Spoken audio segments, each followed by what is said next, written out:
Salam Indonesia, salam Nusantara, dari Sabang sampai Merauke, dari Myanmar sampai Pulau Rote. Mantala iman kita, mantala kasih kita, mantala pengharapan kita. Tentunya dalam Yesus Kristus menjadi Tuhan dan Juru Selamat kita dan Juru Selamat dunia. Jangan katakan bahwa Yesus bukan Tuhan, jangan katakan pula bahwa Yesus bukan Tuhan. Dia adalah Tuhan, dia adalah Juru Selamat. Kalau engkau percaya, engkau diselamatkan. Engkau tidak percaya, engkau dihukum. Yohanes 3:36. Dan Alkitab mengatakan dengan jelas dalam Yohanes 14 ayat ke-6, akulah jalan dan kebenaran dan hidup, tiada seorang sampai kepada Allah kalau tidak melalui aku. Dan Yohanes Rasul Petrus mengatakan dalam Kisah Rasul 4 ayat 12, dan keselamatan tidak ada di dalam siapapun juga selain di dalam Dia, karena di bawah kolong langit ini tidak ada nama lain yang diberikan kepada manusia yang olehnya kita diselamatkan. Mantap. Dan Yesus sudah berkata dalam Yohanes 3, karena begitu besar kasih Allah akan dunia ini sehingga Ia mengaruniakan anaknya yang tunggal, supaya setiap orang yang percaya kepadanya, kepada Yesus, tidak akan binasa melainkan beroleh hidup yang kekal. Puji nama Tuhan. Dengan hati percaya engkau dibenarkan, dengan mulut mengaku engkau diselamatkan. Saya akan membacakan bagi kita Yohanes 6 ayat 67 sampai dengan 71. Maka kata Yesus kepada ke-12 muridnya, apakah kamu tidak mau pergi juga? Jawab Simon Petrus kepadanya, Tuhan, kepada siapa kami akan pergi? Perkataanmu adalah perkataan hidup yang kekal. Dan kami telah percaya dan tahu bahwa engkau adalah yang kudus dari Allah. Jawab Yesus kepada mereka, bukan aku sendiri yang telah memilih kamu, yang 12 ini, namun seorang di antara kamu adalah iblis. Yang dimaksudnya ialah Yudas anak Simon Iskariot, sebab dialah yang akan menyerahkan Yesus. Dia seorang di antara kedua muridnya itu. 66. Mulai dari waktu itu banyak murid-muridnya mengundurkan diri dan tidak mengikuti Dia. Ini satu hal yang sangat luar biasa ketika Yesus menyatakan dirinya dan apa yang harus dilakukannya, dan menyatakan siapa Dia, dan tetapi para murid tidak siap, ya. Tetapi saya mau katakan tema kita, Yesus dibutuhkan oleh semua orang, termasuk saya dan saudara. Mengapa? Tentu itu menjadi pertanyaan bagi setiap orang. Memangnya kenapa saya harus butuhkan Yesus? Memangnya udah terlalu hebat dia. Memang Dia sangat luar biasa, sangat hebat, sangat awesome. Jadi saya bangga mau mengatakan ini kepada kita semuanya. Karena apa? Yesus memang dibutuhkan oleh semua orang karena ada alasan. Alasan yang pertama ialah, sebagaimana pembacaan kita ayat 68 tadi, perkataan Yesus adalah perkataan hidup yang kekal. Wow. Jadi perkataan Yesus itu adalah hidup yang kekal. Jadi kalau Dia mengatakan bahwa yang percaya kepadanya akan diselamatkan, itu bukan hanya sekedar slogan, karena itu memang sudah dianugerahkan kepadanya. Baiklah, dulu saya membacakan kepada kita Yohanes 3 ayat 34 sampai dengan 36. Sebab siapa yang diutus Allah, Dialah yang menyampaikan firman Allah, Yesus, ya. Karena Allah mengaruniakan Roh-Nya dengan tidak terbatas. Lalu kemudian Bapa mengasihi Anak dan telah menyerahkan segala sesuatu kepadanya. Ini 36. Barang yang sering saya katakan, barang siapa percaya kepada Anak, ia beroleh hidup yang kekal. Tetapi barang siapa tidak taat kepada Anak, ia tidak akan melihat hidup, melainkan murka Allah tetap ada di atasnya. Haleluya. Jadi mengapa Yesus itu dibutuhkan oleh semua orang? Karena Dialah satu-satunya jalan keselamatan itu. Dialah jalan untuk kehidupan itu. Dialah jalan kebenaran itu, seperti yang sering saya katakan di setiap awal khotbah saya.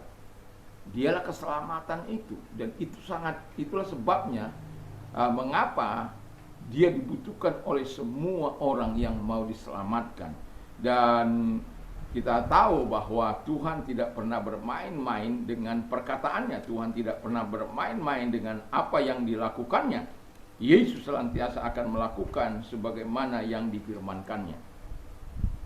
Saya baca dulu sebagai ayat pendukung dalam Yohanes 5 ayat 45. Di sana dikatakan, Aku berkata kepadamu, sesungguhnya barang siapa mendengar perkataanku dan percaya kepada Dia yang mengutus aku, ia mempunyai hidup yang kekal dan tidak turut dihukum, sebab ia sudah pindah dari maut ke dalam hidup. 25. Aku berkata, sesungguhnya saatnya akan tiba dan sudah tiba bahwa orang mati akan mendengarkan suara Allah dan mereka mendengar akan hidup. Ini baik mati secara fisik, baik mati secara rohani. Kalau Tuhan membuka hatinya yang mati itu, maka akan hidup. Yang mau saya katakan di sini adalah bahwa perkataan Yesus adalah perkataan yang hidup, yang kekal. Jadi itu sebabnya saya mengatakan Yesus dibutuhkan oleh semua orang. Kalau engkau mau sampai ke surga, itu adalah Yesus dan tidak ada jalan yang lain. Dan yang kedua, mengapa Yesus dibutuhkan oleh semua orang? Yesus adalah yang kudus dari Allah, sebagaimana ayat selanjutnya dari 6 tadi, 69.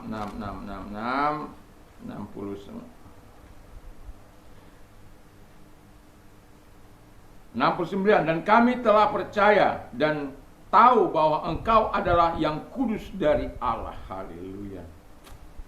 Jadi kalau dalam Lukas 4 ayat 34, setan pun percaya bahwa ia adalah yang kudus dari Allah. Tapi setan tidak dapat menguasai dia.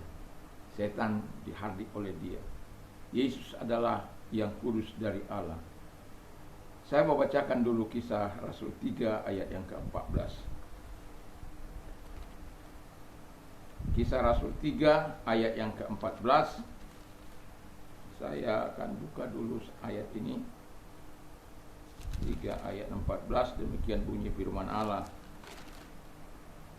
Tetapi kamu telah menolak yang kudus dan yang benar, serta menghendaki seorang pembunuh sebagai hadiahmu. Ini orang-orang yang tidak bertobat, orang-orang yang mengikuti keinginan dagingnya, keinginan hatinya. Ya, mereka bukan datang kepada Allah, tetapi mereka justru menyerahkan Yesus untuk disalib. Salibkan dia, salibkan dia, salibkan dia. Padahal sebelumnya, Hosana, Hosana, Hosana bagi dia. Haleluya. Inilah kehidupan manusia. Kadang dia bisa mengatakan kebenaran, kadang dia tidak bisa mengatakan kebenaran. Kadang dia melakukan kebenaran, tapi kadangkala dia tidak melakukan kebenaran. Tetapi saya mau katakan kepada kita bahwa Yesus adalah yang kudus dari Allah. Setan saja pun mengetahuinya, mengenal dia. Baca Lukas 4 ayat 34. Setan yang memang dibinasakan itu mengenal dia.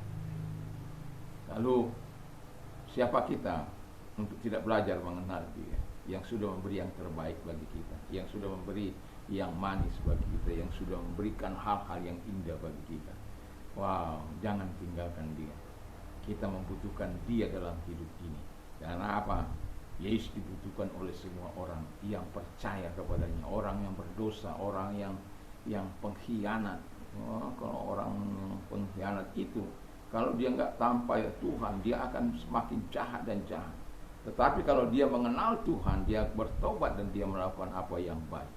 Dan ketiga, yang terakhir adalah perkataan Yesus penuh kuasa. Lukas 4 ayat 32. Dia mengasihi, dia juga kalau dalam Yohanes 15 ayat yang ke-9 dan 10. Dan juga perkataan Yesus itu adalah perkataan yang penuh kuasa dan perkataan itu menyembuhkan. Itu sebabnya ketika orang percaya, sebagai orang percaya dan betul-betul percaya kepada Yesus, dia akan menikmati kuasa ini. Mengusir setan-setan dalam nama Yesus, bukan dalam nama Simon, gak ada artinya. Tapi dalam nama Yesus, nama itu adalah nama yang penuh kuasa. Tapi nama itu menjadi penuh kuasa kalau kehidupan hubunganmu dengan dia sangat baik. Dan jangan pernah berpikir walaupun perkataan Yesus itu penuh kuasa.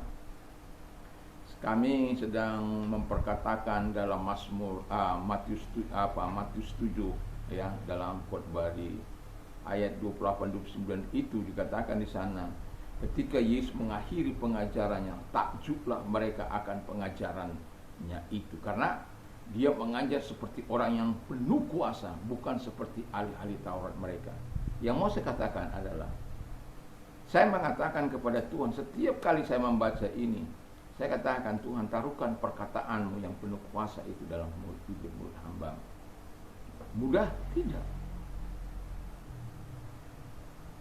Tapi sebagai orang yang sudah tahu firman Allah, aku akan menaruh perkataanku dalam mulutmu. Itu perlu kita minta kuasa perkataan Yesus itu dalam hidup kita. Sehingga ketika kita menumpangkan tangan atas orang dalam nama Yesus orang itu, ya kita akan hanya melihat sekali-sekali saja. Misalnya orang divonis mati, kita tahu kan, ya mungkin berapa lama lagi baru. Begitu juga orang yang sudah dikatakan tidak mungkin, saya katakan semua mungkin bagi Tuhan. Saya selalu berpikir sebagaimana Tuhan berpikir. Bagi Tuhan tidak ada yang tidak mungkin. Dan satu tantangan bagi saya, kalau orang saya dengar dan saya mendengar itu di hadapan saya lagi, wah itu saya akan rela berpuasa untuk orang itu, untuk kesembuhan orang itu, dan kalau sampai Tuhan sudah dilecehkan. Kenapa? Manusia tidak punya kekuatan apa-apa. Manusia, dokter mungkin bisa memprediksi kematian seseorang, tapi dia tidak boleh menentukan.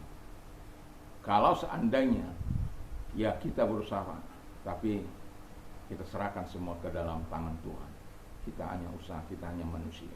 Itu pasti bawa. Tapi kalau sudah dibilang, sudah malam ini siap-siap, karena malam ini dia akan dipanggil oleh Tuhan. Memangnya dia siapa? Memangnya dia terlalu hebat? Memangnya dia Tuhan? Dan saya katakan, malam ini saya yang berjaga-jaga. Dia bukan Tuhan. Tapi memang saya melihat pergumulan sepanjang dari sore sampai dini hari itu, sampai kepada pagi kira-kira jam 9 baru berganti. Itu sesuatu yang sangat luar biasa. Karena apa? Tuhan, perkataan Tuhan itu berkuasa. Jadi jangan pernah lecehkan perkataan Tuhan. Dia menyembuhkan. Dan itu sebabnya ketika kita sebagai pembicara, sebagai hamba Tuhan, ingatlah Matius 7 ayat 28-29 itu. Jangan hanya kita sebagai berkhotbah, tapi tidak ada arti. Renungkan itu dalam-dalam, dan saya bukan hanya berkata, karena saya juga memikirkan itu sangat dalam. Dan itu sebabnya saya memperkatakan itu setiap waktu. Dan kalau tidak pagi ya malam, karena kami sedang memperkatakan itu, sedang memperkatakan ayat itu. Sehingga judge not that you will not judge, jangan kamu menghakimi supaya kamu jangan dihakimi. Itu ask and it will be given to you, seek and you will find, knock and the door will open to you. For everyone who asks receive, and he who seek find, and to him to knock at the door will be open. Itu sesuatu yang sudah terbiasa kita apakan, karena kita tahu janji Tuhan itu. Janji itu kita hidupi, janji itu kita pegang. Dan karena apa? Perkataan Yesus itu sangat penuh kuasa. Dan jangan pegang itu. Dan karena perkataan Yesus yang penuh kuasa itulah, hingga hari ini saya menikmati kuasa. Kalau ada orang sakit, kalau saya sakit, apakah saya pergi ke dokter? No. Saya sudah bilang satu kali saya ke dokter waktu sakit gigi. Tapi ketika saya memakan obat itu, saya katakan, saya buang langsung obat itu. Karena sesuatu datang dalam hati saya. Tidak sanggup kuasaku untuk menjamin. Dan sejak itu saya katakan, Tuhan ampuni saya. Dan saya juga katakan pada istri saya, karena saya pada waktu baru married. Dan saya mau katakan kepada kita, jangan pernah ragu terhadap firman Allah. Sekalipun mungkin Tuhan belum menjawab kita, sekalipun mungkin Tuhan mengabaikan kita, sekalipun seolah-olah Tuhan tidak mau mendengarkan dia, jangan pernah menyerah. Kuasa perkataan Yesus sangat dasar. Kalau engkau percaya dengan sungguh, engkau akan melihat kemuliaan Allah. Mari kita tunduk kepala kita berdoa. Terima kasih Tuhan. Kami yakin Yesus dibutuhkan oleh semua orang, termasuk hamba. Dan itulah sebabnya kami meyakini firman-Mu, kami mempercayai firman-Mu dalam hidup ini. Terima kasih. Kalau ada yang sakit, saya mau katakan kepadamu, angkat kedua belah tangan. Percayalah, Tuhan mampu hadir kepadamu saat ini dalam nama Tuhan Yesus. Kalau engkau yang sakit, mari kita berdoa. Dalam nama Tuhan Yesus, segala sakit penyakit yang mereka derita, tidak peduli kanker kah itu, stadium 4 kah, apapun itu Tuhan, dalam nama Yesus, aku perintahkan segala sakit penyakit itu keluar.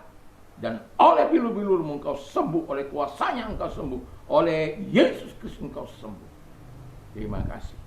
Dan kalau engkau sedang mengalami masa-masa pelik dalam hidupmu, datang pada Tuhan.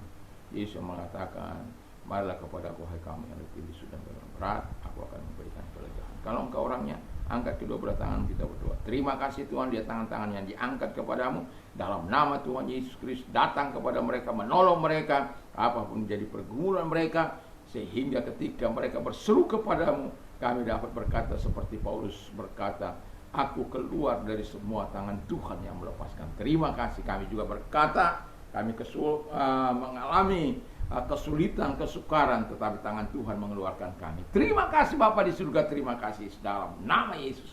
Kami bersyukur dan berdoa. Haleluya, haleluya. Amin. Selamat malam.